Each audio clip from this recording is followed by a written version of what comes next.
So to create some context first, the Enneagram, as many of you know, of course, is a personality type system which divides human personalities into 9 types.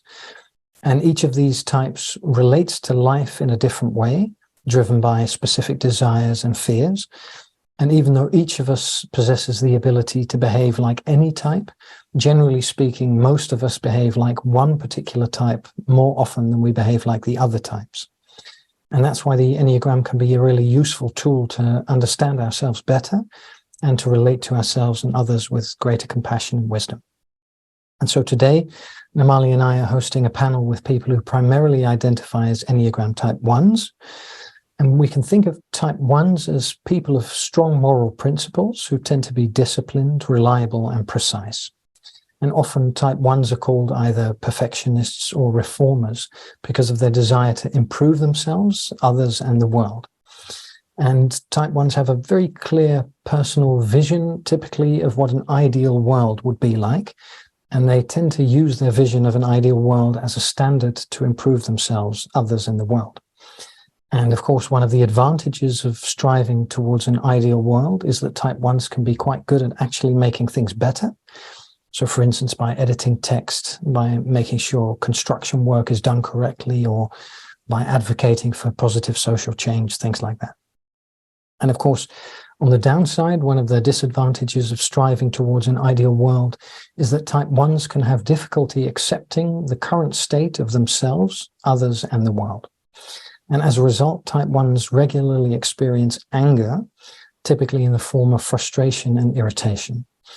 So type 1s, type 8s, and type 9s are the anger types of the Enneagram. And type 8s typically express anger, type 9s typically deny anger, and type 1s typically contain anger. And the reason that type 1s contain their anger is because the core desire of type 1s is to be a good person. And one of the ways they try to be a good person is by displaying a high degree of self-control. So when type 1s occasionally do explode with anger and lose their temper, they tend to feel somewhat guilty for violating their own moral code. And we can also think of type 1s in terms of levels of functioning. And in doing so, we can say that when type 1s function at an average level, they tend to be hardworking, well-organized and disciplined, but also critical, idealistic, and moralizing. And when type 1s function at an unhealthy level, they tend to be self-righteous, intolerant, and hypocritical. And when type 1s function at a healthy level, they tend to be wise, conscientious, and principled. So broadly speaking, type 1s can cultivate healthy functioning if they balance self-control with relaxation and play, if they remain aware of the relativity of their moral judgments, and if they acceptingly embrace the current state of themselves, others, and the world. So that's a little bit of an introduction for type 1s. So Namali, what more can you share about us type 1s? Yeah. So I think that perhaps I can speak a little bit about the stress point and the integration point. So something that's really beautiful about the Enneagram is that as an Enneagram type, although we have a dominant type, we're not stuck there. So depending on our life situation or life condition or just something that's going on in the moment, we have a way of integrating to another type in its healthy form, or we have a way of sort of disintegrating or showing the more unhealthy aspects of another type, the unhealthy aspects of a different type. So for Enneagram 1, when Enneagrams are relatively happy and less sort of coming from a space of ego constraints, they're actually expressing more of a healthy aspect of a type 7, who in the Enneagram is actually referred to as the enthusiast. So a very methodical, even sometimes a rigid one, sometimes can actually just look like a very happy, joyful 7, is able to let their guard down and really relax into the moment. And they're just beautifully able to go with the flow and just really joyful, even like little kids. So it's really beautiful to watch an Enneagram 1 integrating to the healthy aspects of a type 7. And then when an Enneagram 1 is struggling and they're really caught in the constraints of the ego, the 1 can actually become, typically 1s are really practical, and they are really good at leaving their emotional drama aside and just getting to work and getting it done. High level of integrity in that way. But when they're unhappy and they're caught in their egos, they actually look like an unhealthy 4 who is getting caught up in that moodiness and sort of can become a little irrational in their emotions and just kind of get caught up in an emotional realm. That's when they're unhealthy. So I'll also just speak a little bit about the subtypes of the Enneagram. So no matter what our Enneagram type is, each of us, so even just speaking of an Enneagram 1, you'll have 3 different other sort of stacks of ways that you might show up. So the subtypes are really related to our earliest forms of development as a child. Sometimes it's like a trauma response or a survival response. So the 3 subtypes are referred to as self-preservation, sexual, or social. And so Enneagram 1s, if you put a couple of Enneagram 1s into a room, it'll be quite fascinating to see that they're not all the same. Just because they're all Enneagram 1s doesn't really mean that they all look the same. So the self-preservation 1 tends to look like the quintessential stereotypical idea that we have of a 1 as a perfectionist. I'm just sort of putting it into quotes here. They are probably, self-preservation 1s are probably the ones that have the loudest inner critic. So a lot of Enneagram 1s struggle with that idea of the inner critic, and the self-preserving 1 struggles with that the most. Now, they may not always refer to that as a struggle, even though I'm using the word struggle, but the inner critic is loudest for the self-preserving 1. So they're often trying to improve themselves. Out of the 3 subtypes, self-preservation 1 is trying to improve themselves. The sexual 1 is often trying to improve someone else. And the social 1 is trying to improve the world sometimes, or improve oneself as well as others and systems and the environment around them. So back to the self-preserving 1, they really do a lot of self-improvement, self-development work.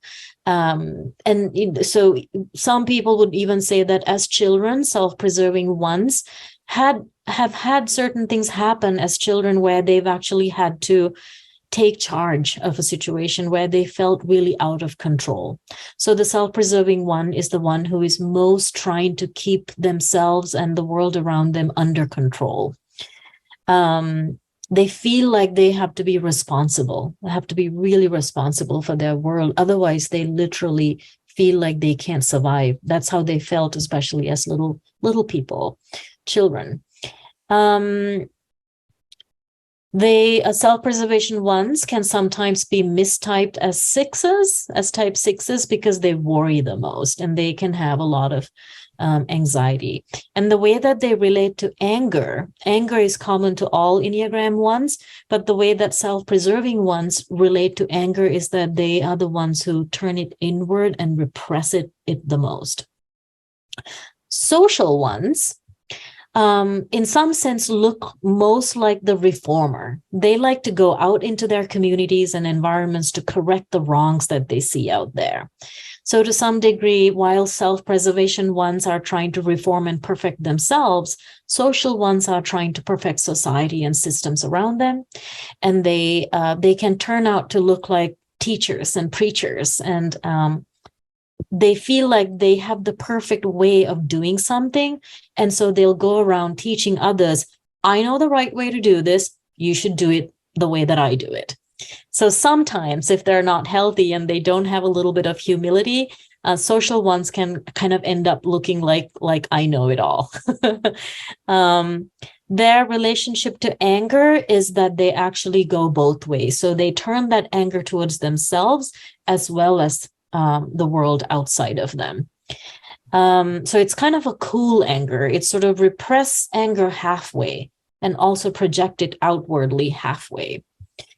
The sexual one is called a counter type. So it's the sexual one is the one that looks a little bit different to the typical one as the perfectionist who turns the anger inward. The sexual one is unafraid to turn the anger outward.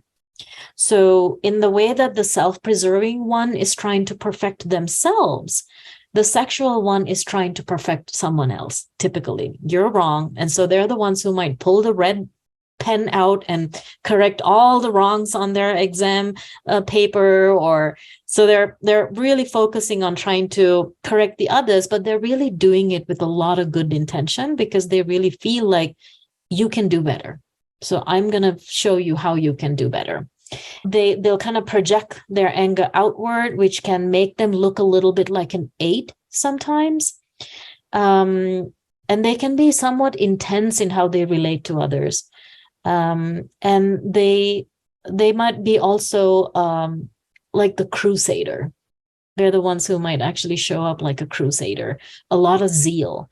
And they are the ones who are probably the most critical of others. So I'll stop at that. And what we have 2 panel members here, Elen and Jim. So what I'd love to hear from Elen and Jim, maybe I'll start with Jim. Jim, tell us a little bit about how you discovered that you're a 1, and how does oneness show up in your life? So I thought about this pretty hard, but I went back and looked. I had read this text from Father Richard Rohr, a Christian perspective, and Andreas Eber 25 years ago, probably. And of course, I read it and I did the test, and it's like, I'm a 1. I don't want to be a 1. I want to be a 4. I want to be romantic, right? I like the names, I was a little younger. And then I guess I kind of let it go. The Sisters of St. Francis had a program on it, and we did that, and and they had a test, and I was still a 1.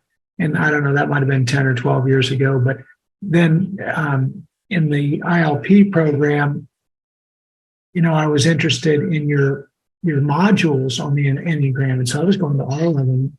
And then I started taking the test, and of course I was mostly a 1, and some of the even numbers, but particularly 4. And sometimes 6 as a second, but I was always a 1, it's, and then after I went through the Helen Palmer videos and Lee's videos, I went back and I reread this text. And so then I asked my wife, and she said, of course you're a 1, right? So, and I guess with that comes, I guess it shows up in that I'm, I like to think that I'm disciplined, and I'm methodical, and I'm fair, and I'm just, and I'm honest, and all these things that make my ego sound bigger and better. But that does come with the challenges of rigidity and, scheduling. It's like, I'm going to get up and do my centering prayer, right? And, that's not always the best way to approach your practices. Or my martial arts, I'm going to do 4 of them today, and I'm going to do them tomorrow, and I did them yesterday. I want to progress, and I want to get to the Molly's class this week. And, I want to get to Lee's class this week. And so, the self-improvement thing is, and I went to Father Richard's living school too. That was really good for me because he asked us to be mentors at the end. And I saw part of that when I came out of that in 2017 and started getting over some readings actually in 15. The beginning of that program was required reading. And of course, the types, the Enneagram types are there with the Myers-Briggs. But I see it in discipline, and I want to do well, but it does bring scheduling and rigidity.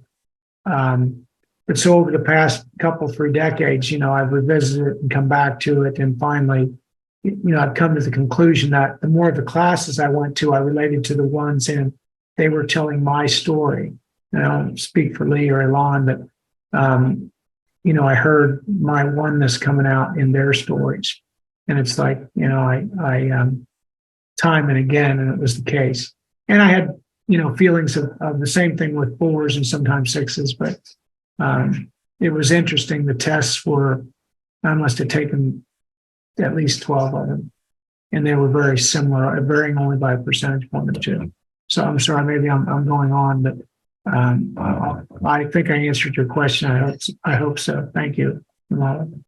Absolutely, Jim. And before we pass it over to Elena, I'd like Jim, to ask you, because before we started recording, I asked you how many rituals or routines you'd done today, and I think you'd already done 6.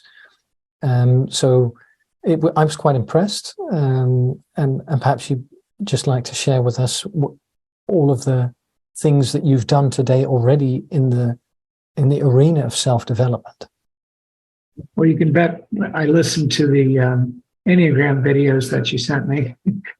And I listened to your number 1, which is really good to hear before we started again. But yeah, I got up and I practiced centering prayer. Part of my practice is also biking to the Y and swimming, because I don't like to do that. And I typically bike 7 days a week, so I don't have to drive. But the martial arts are just part of my practice. Tai Chi and Qigong are moving meditation. My readings typically start with a New Testament reading and Father Richard's quotes. Right now, SCS is my biggest book. But with that, I'll volunteer at 2 classes tonight in martial arts and 1 tomorrow and yoga tomorrow. But it's a pretty good discipline between spirit, mind, and body.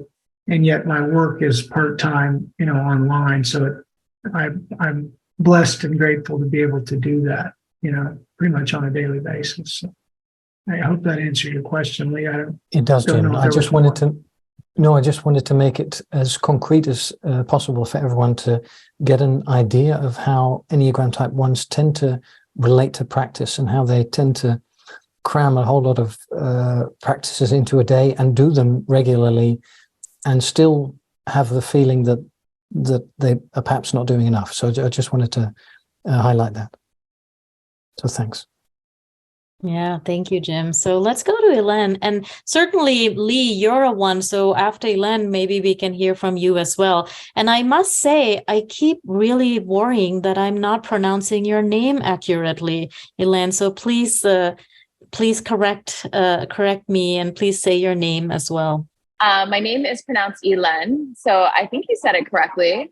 And just a random interesting insight, which is that I was observing all the faces, and I was looking at Lee's face, and I was like, Lee seems like a 1. And so when you said that, you might have seen a smile come across my face, because I was like, Lee seems like an Enneagram 1.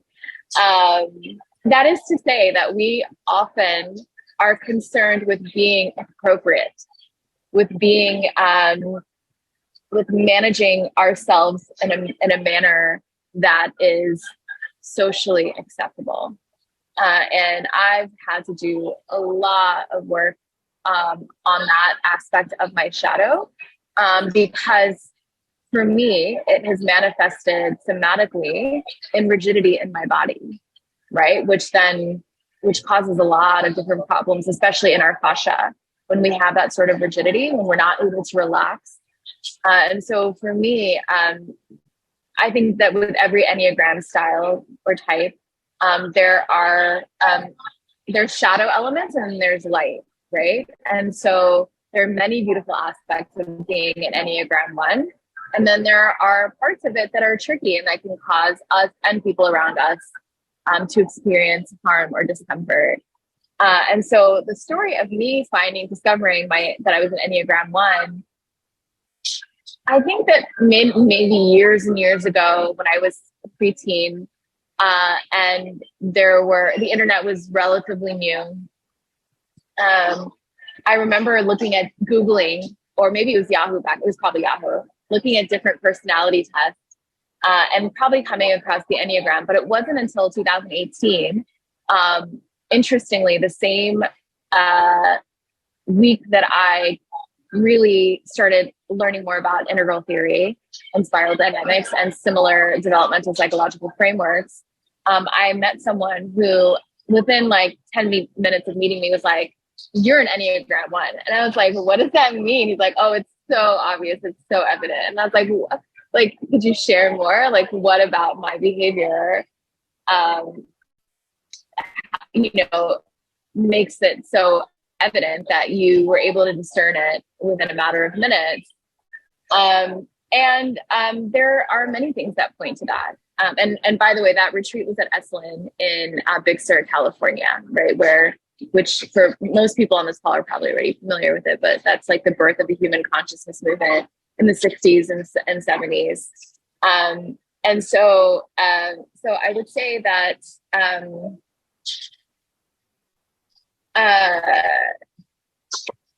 yes, I asked him, you know, what made it so apparent. And so that leads to parts of my history, which is that,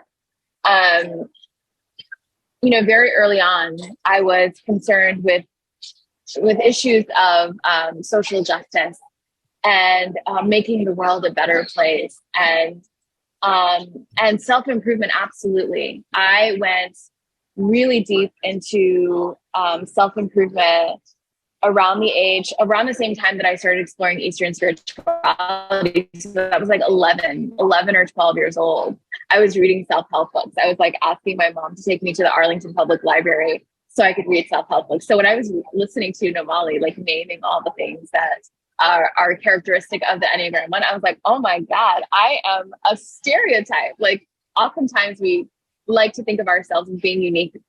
And while that's true, there are many aspects of the way that we move in the world that are, you know, in the case of the Enneagram, when one might say that those are inborn, right? It's who we came to this planet during this lifetime to be. And then some things are, you know, a result of nurture. But yeah, those are a few examples, and I'm happy to elaborate. But yeah, those are a few quick examples of how my Enneagram 1-ness manifests in the world. Thank you. I'm complete. Thank you, Elen. So, Lee, I think we need to hear from you as well. How did you discover that you are indeed a 1? I came out as a 1 when I was reading, I think it's the book by Don Risso and Ross Hudson, where they go through all of the levels of health, and you don't want to be anyone. I completely agree with Jim. When you're reading your type, you think, oh, this is the worst type. I don't want to be this type.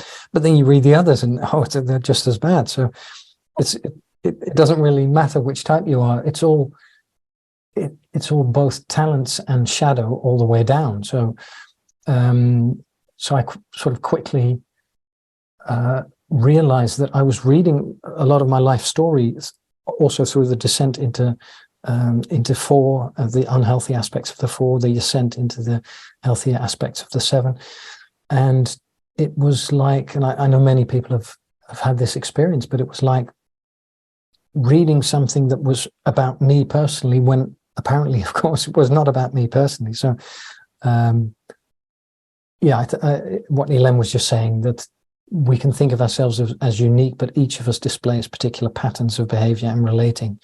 And ever since I've been using the Enneagram, as many of us do, as a way to become aware of shadow aspects that I project onto reality, so I can sort of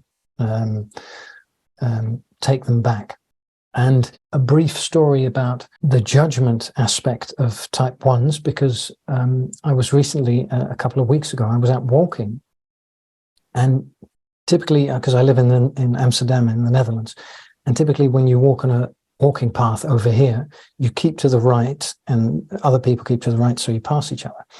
And in the distance, I was keeping to the right, and I saw someone walking on the left side coming towards me, and I thought, that person's not following the rules. And of course, that's a very Enneagram type 1 thing to think. So then, of course, I thought, well, I'm not going to go around them. And perhaps they're looking for a confrontation. And as many of you know, Enneagram type 1s do not shy away from confrontations if they feel that they're in the right. So I thought, well, I'll stick to the right side and just continue walking. But as the person came closer, I saw that they were walking with a walking stick, and it was for the visually impaired, and it was a person who couldn't see properly, and they were using the left side of their walking path because that was the easiest for them to use their stick and navigate. So then, of course, in that situation, it became immediately apparent to me how type 1s, when they're being unaware of ego, project a set of rules that they basically have internalized and then impose on the outer world. And only when they take into account the nuance of situations and are able to transcend their ego can they really really interact with reality in a constructive way. Otherwise, there is indeed the rigidity that Jim alluded to. Do you, just a question to all three of you, Jim, Elen, and Lee, maybe just because, Lee, you were just speaking most recently, I'd love to know from you if you have a sense of what your subtype might be. Is that something you have explored? I did a survey via Susan Rhodes, who has done some interesting work on the Enneagram and integral theory and positive psychology. And according to her survey, and that resonates with what my own experience, my subtypes are stacked in self-preservation, sexual, social, in that order. Mm-hmm. Okay. Yeah. All right. And how about you, Jim? Do you have a sense of your subtype? And it's okay if you're not familiar with that. Yeah, vaguely, I would say I'm self-preservation because I'll end up bearing that as opposed to speaking of anger, and then it'll come out of me at a different, it'll pile up and come out of me in a different situation or a different person. I'm completely different because when it's the worst, I'm usually more composed and bearing it, internalizing it, I suppose. So I'd say that I'm probably self-preservation, just based, and that's very little of what I know, but I'm not taking any type of survey or anything, but I'd say that's probably right. And then maybe social next, because I do sometimes want to change others, but self-preservation is probably the dominant. Mm-hmm. Yeah, interesting. And how about you, Elen? So yeah, my subtypes, I'm an Enneagram 1, 2, 7. That's my tri-type. And that really does track for me because there's definitely both the 2 and the 7 love other people and are very attuned to the needs of others, and they enjoy being around folks and socializing. And that actually, combined with my Enneagram 1, can be troubling for me because, again, a lot of it is about other people and not about ourselves, right? And so the 2, based on my studies and very light training, the 2 is associated with codependency. The shadow aspect of the 2 is that they can be quite codependent. And so, again, a lot of my journey has been unlearning,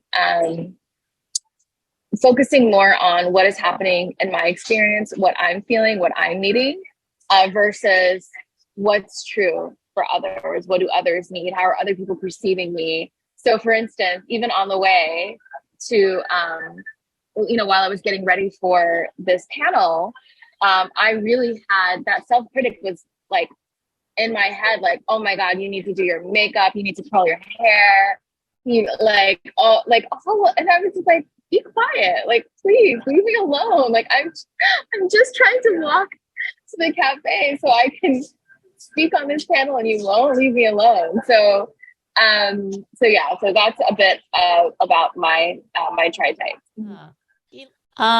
So maybe we can also, I know that some of our audience members, as you listen to our one panel members, it'll be curious to hear from you if you have any questions to them, if you have any clarifications you want, because maybe you have connections to the 1 from your own Enneagram type, or perhaps people in your life who are Enneagram type 1s. Or some of you are maybe even feeling like maybe I'm a type 1. As I listen to Elen, Jim, and Lee talk about being 1s, perhaps I might be a 1 myself. So yeah, how is the improver, that almost compulsive need to be right, need to be improving things, improving oneself, to have a certain level of control?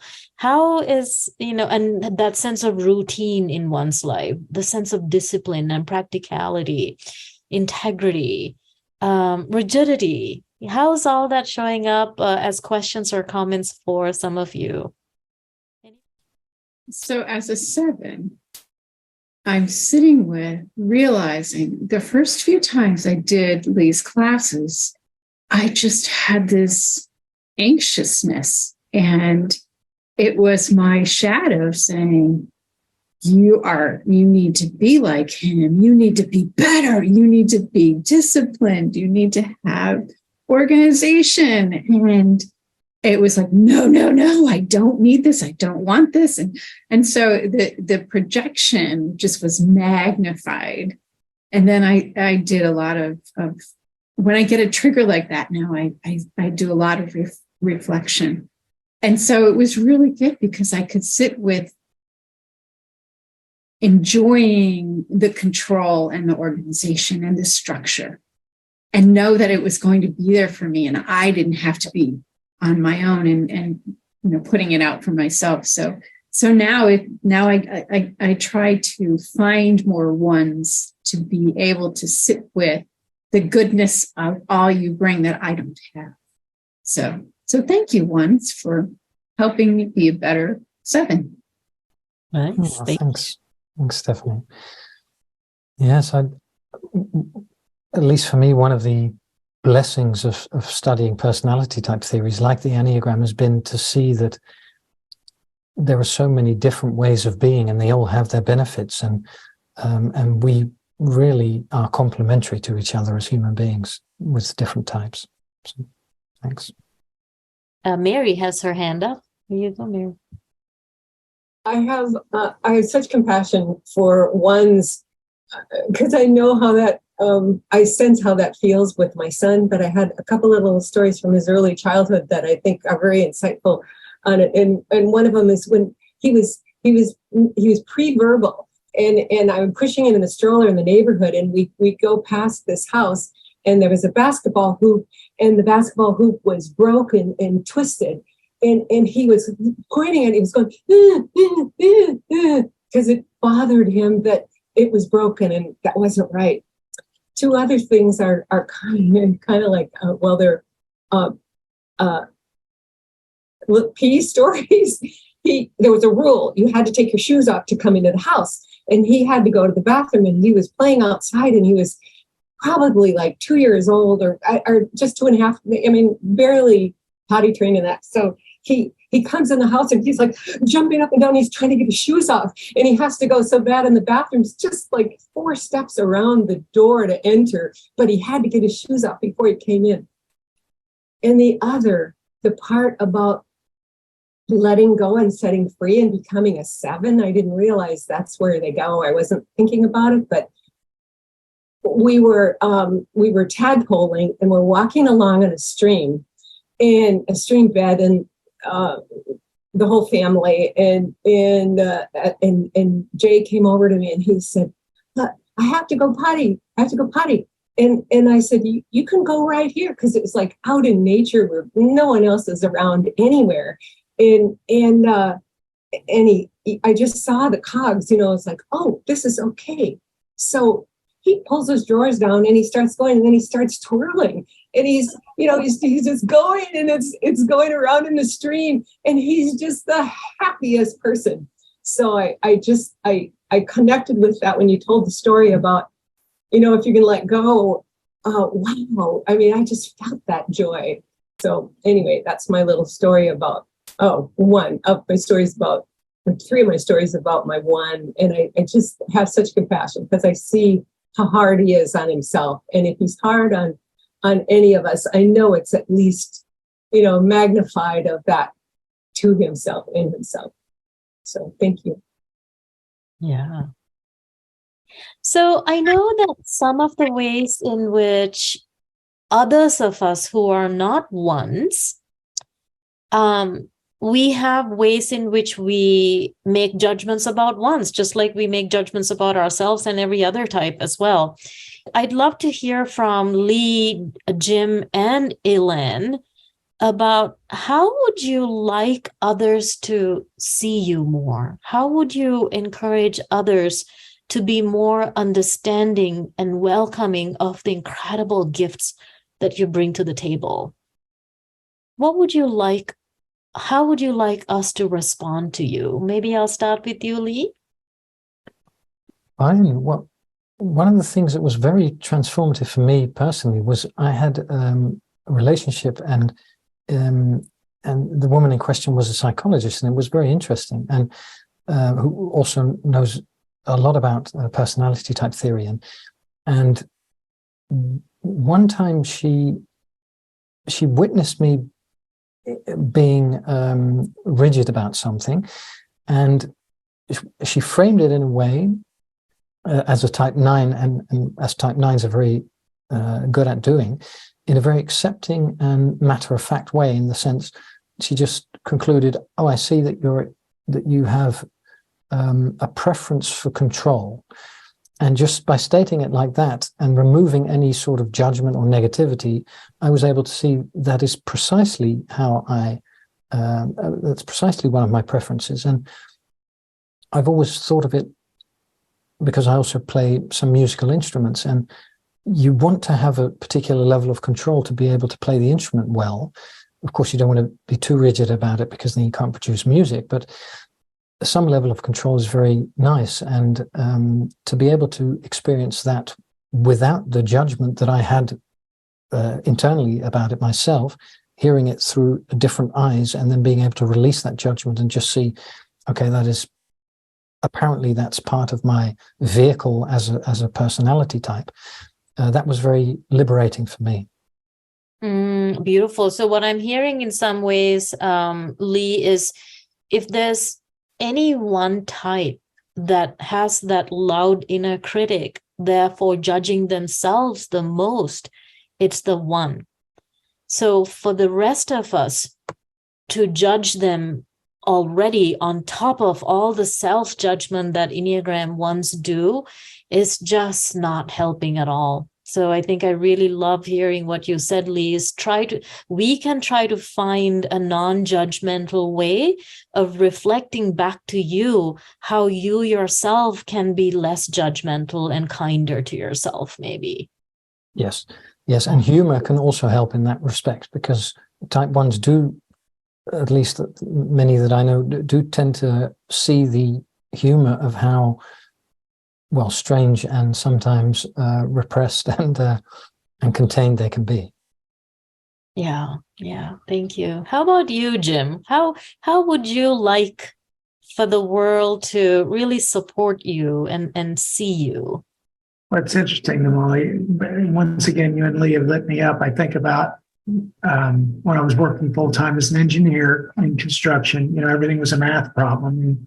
Full-time in that industry is like 70 hours, but I was still teaching martial arts and volunteering in martial arts and volunteering at cross country and track and at the Sisters of St. Francis. And it's kind of interesting because everything would be a problem to be solved. And so life becomes numerical, and it's a really difficult way to live in that duality.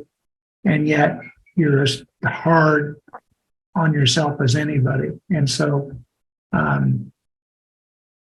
that carefree attitude, which is why it's interesting, is since COVID, I had 5 gigs before COVID, 4 part-time jobs, and now I have 2, and the 3 that I enjoy, I volunteer at. And I wish that my spouse, she sees all this work and practice, could see my Tai Chi and Qigong class. I'd like to see where we play, or I've taught sparring for 25 years, Olympic sparring in the Taekwondo tradition, and it's a fight or flight response, but the Koreans call it play. It's fun. And so I'm like somebody else. You put on the pads and, you let the kids beat on you, and the teenagers beat a little harder, and the adults even more so, but it's fun, and so you see that play. And so I practice to be completely prepared, because I want to be ready to be my best self at Tai Chi and Qigong tomorrow. But, I've got a black belt class, and I had one Saturday that I'm volunteering at, and I want to be my best there too. And I won't be as much fun probably at that class, but the first class will be color belts, and it'll be fun. I look forward to it. And I wish everybody could see that, because they see my methodical, fanatical, I'll say it, zealous, maybe zealous is a better word, but almost fanatical practice. But I found over the decades that it helps my prayer practice and my mental acuity. And maybe I can help evolve to be a better person and help them to evolve. I say be Christ to others usually at the end of Tai Chi because I have a reading from the Tao every, or Wen Tzu, or maybe Chuan Tzu, and then a spiritual reading. We'll do, 5 or 10 minutes of centering prayer, up to 20 before or after class. And the children get it too in between classes. They don't realize it. They'll get 60 seconds of it, and they're all silent as can be, 6 to 60. And I wish the whole world could see that, because if I wasn't prepared, I couldn't do that. And well, maybe I could, but I won't let myself. Anyway, so yeah, it's pretty hard living up in my head. I got to get in my gut and my heart. But thank you for asking. Thanks, Lee. Beautiful. So perhaps what I heard in that is that to really appreciate that method, that sort of being very methodical and very dedicated. And also there is definitely a side to ones that are so much about fun and lightheartedness, and that maybe we can always, when we're around ones, we can really try to, in some ways, I guess, bring that out in the one through the humor that Lee talked about, but also just maybe even outwardly really appreciating the moments that we get to see ones in that lighthearted space, to really let them know how fun it is to see you relaxed in that way, and that to take the burden off, to let you know that you don't need to be perfect, or you don't need to be right, or you don't need to be in control all the time. We love you even when you're just having a blast and having fun and letting it loose. Yeah. And how about you, Elen? How can we most support you, the one in you? Yeah, so I think for me, actually, it's helpful, and maybe this is, again, more self-improvement, but it's actually helpful when people share with me how they're experiencing me. And if they're seeing me show up in a way that's judgmental, or a way that's critical, or overly harsh, it's actually, I do appreciate when people, and it doesn't even have to be super gentle, but when people with compassion address the aspects of my behavior that are prickly for them. And I think the other thing is curiosity. So, for instance, I've been dealing with an injury and recovery and chronic pain for almost 3 years now. And sometimes people express skepticism about what I'm actually experiencing. And because of that contained nature that we talked about. And so I know that that's something that's been kind of activating for me, because I wish that people could just slow down and be curious, because we all express our pain in different ways, right? So yeah, curiosity and compassionate communication are the two things that come up for me. Nice. So I have another curiosity to our panel members. Oh, and also before I forget, I really wanted to mention right now, there's a movie called A Man Called Otto. It's out in the theaters right now. In most theaters, you'll find it. And that movie, it's Tom Hanks, who is acting as this man called Otto. And I think, in my opinion, it's a beautiful expression of an Enneagram 1.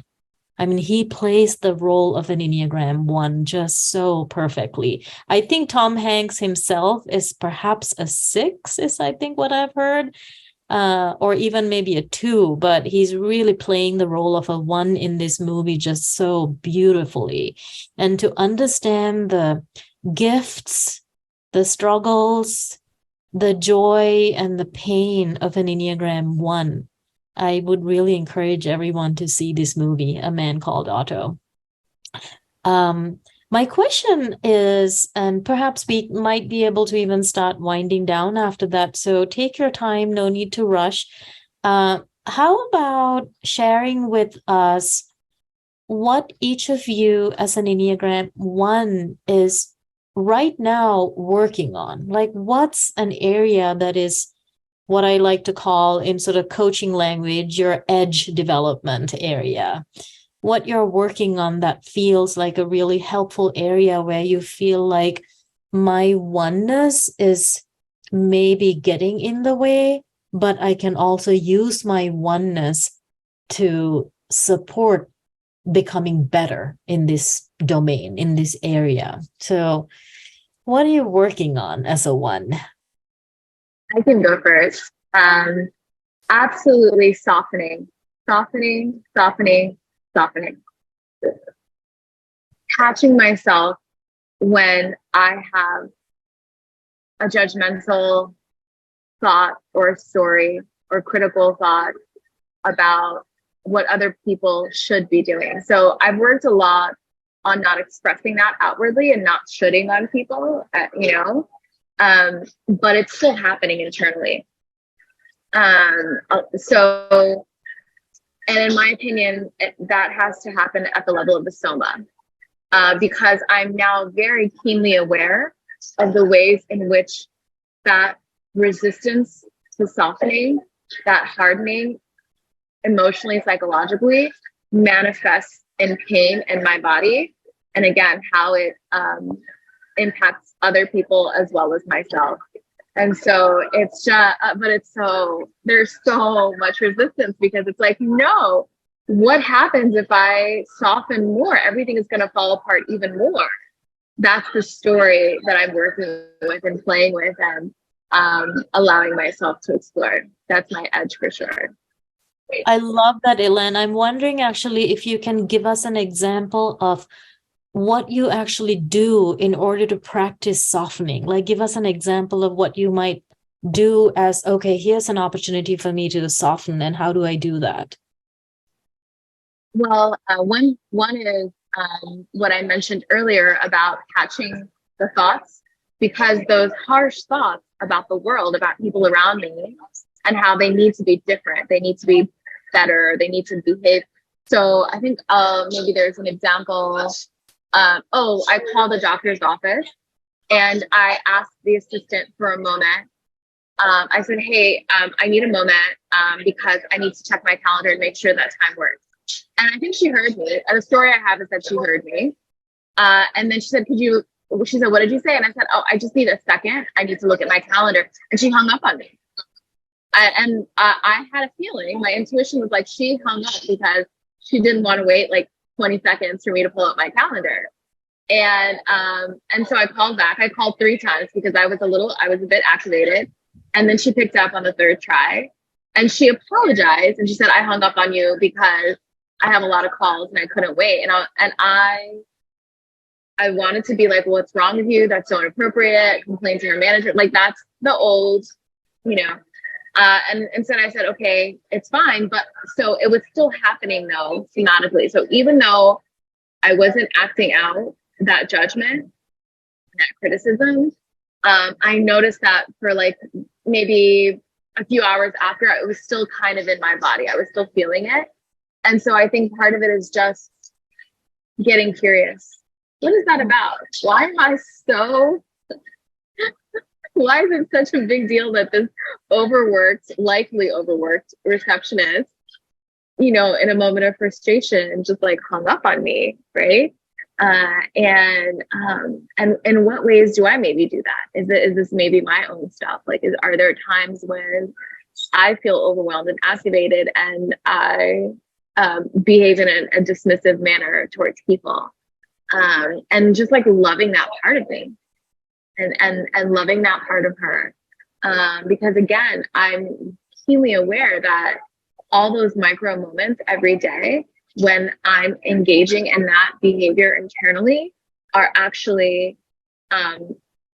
deeply connected to the pain that I am experiencing, right? So really aware of like, there's all kinds of like Eastern Buddhist philosophy about how we create our own suffering when we judge others or when we harm others, with our thoughts.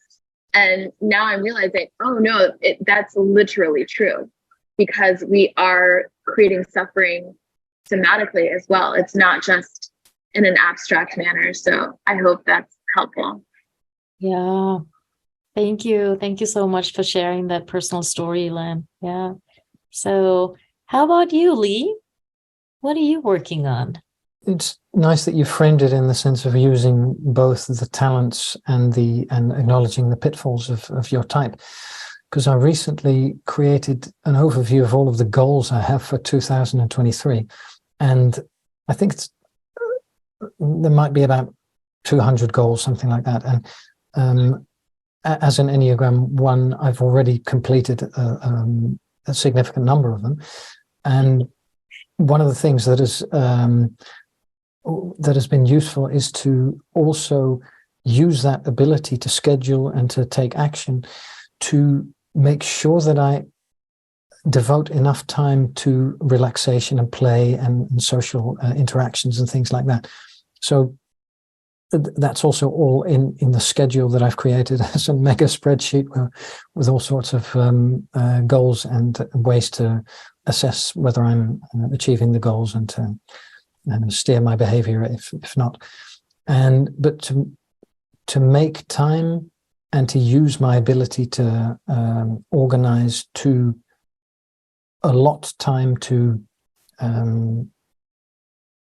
not always be in a particular mode of action taking and improvement and basically type oriented behavior. So to make time to do type transcendent behavior as well.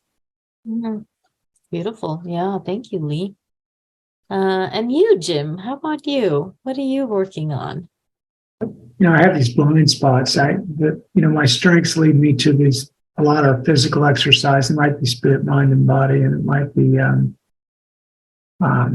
the upper right quadrant and upper left when I think about centering prayer, or Tai Chi or Qigong kind of combines the two. What I'm really working on are things I don't want to, is my cognitive lines maybe are high, and so I'm doing that. I'm doing the physical, but I'm journaling every day, and I have to thank Lee for that. I have been journaling for 5 years, but daily since that integral flourishing, because I see these blind spots and my shadow projections that I still need to revisit them, because they're not, maybe they'll never be resolved. But I do have a spiritual director, and she's a sister of St. Francis with a PhD in theology and, of course, psychology. So there's no place to hide. And so I find that I'm working on my interpersonal relationships and my emotional maturity, because, as I said, the anger will bubble up in me unrelated after something a lot piles up, and then it'll be something small that's unrelated to the actual issues. And so I'm really trying to work on my emotional maturity and my interpersonal relationships. But unlike Lee, I haven't got too far, except early in the morning at 4:30. I guess I'm working on it. But I just need to do it with the people. And usually it's the ones for me, it's the ones closest to me.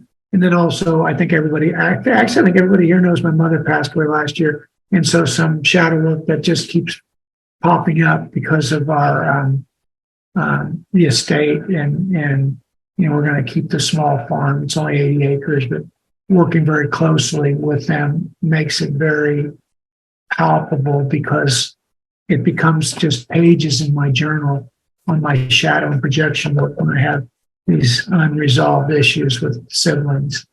And I probably say too much, but yes, I have a lot of work to do that won't be accomplished in 2023. But my other bad line is, right, I'll let you know in 30 years, Namali. Okay.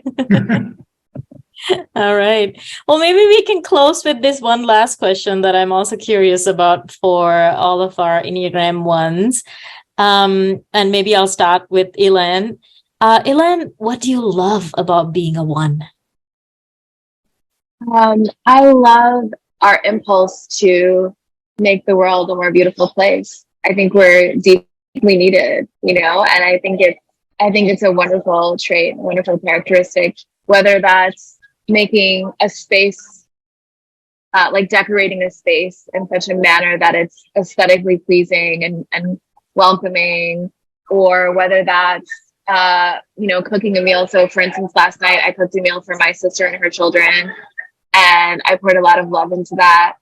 And I like spent time like grocery shopping, and it was like an Italian theme. And so everything, like I bought Italian soda. And so a lot of like care and precision because of that perfectionism that go into it. And so I think there are wonderful ways in which our oneness manifests in the world. And those are a few examples. Beautiful. Thank you, Elen. And how about you, Lee? What do you love about being a one? For me, it's also the educational aspect of being able to synthesize volumes of quite extensive knowledge and to be able to turn that into practical exercises and to be able to help people to, I would say, improve the quality of their lives by offering them a larger vision of reality or different vision of reality. So there's something in the educational aspect, the transfer of knowledge and wisdom that I particularly find quite pleasing, because that's also an activity where I tend to experience flow and self-transcendence. So for me, that's also a way in which I'm using the personality to go beyond the personality. Nice. Very good. And you, Jim, finally, what do you love about being a one? I like the way Lee put that, because you guys are helping me prepare to do that. But just like tonight and tomorrow and Saturday or Thursday, special needs taekwondo, I'm somehow preparing to help others. I said find Christ, but just evolve into being a better species, right? You're preparing me to do that, and then I'm trying to do all this. Maybe it's fanatical or rigid or disciplinarian, but I want to be fully prepared to be able to, because I've seen that in my 3 decades in martial arts, or even running, or even teaching, or I used to build buildings, and it's you build good churches and libraries and YMCA's, and you do good for the community for a reasonable price, and you do A quality work, but you really just not. I never felt like I was making that big of a difference in the world. And now maybe it's just one child at a time, or one special needs student, or like tomorrow will be, older adults, maybe one person at a time. But I like the fact that I'll be prepared to do my best anyway, whatever that might be, to help others do better. Thank you. Really nice. Thank you. Yeah. I think, speaking as an Enneagram Type 1, I very much enjoy the clarity of knowing how people self-identify as personality types, because then you can relate to them in the most constructive way. So there's that aspect of that, and indeed also to go into the details and to speak about the conceptual theoretical framework. So typically Type 1s also enjoy that type of endeavor. Indeed, and you also said normally, is that the inner critic tends to be very strong with Enneagram Type 1s. But there's a path through self-development and softening, as Elen was saying, where we can turn the inner critic into an inner coach. And that then becomes a befriending of a harsh taskmaster into basically an engine that can help us really to manifest that which we feel is important and is relevant for the world. So that's something I, at least personally, have derived from these personality type theories, that they create basically a self-development pathway to transcend the self. Thanks, Ellen. So a very special thank you to Lee, Jim, and Elen for just so beautifully letting us see who you are as an Enneagram 1. It's really beautiful. Thank you. So thanks for watching, everyone. And in closing, a reminder for Enneagram Type 1s written by the poet Rumi. If you're irritated by every rub, how will you be polished? Thank you, Lee.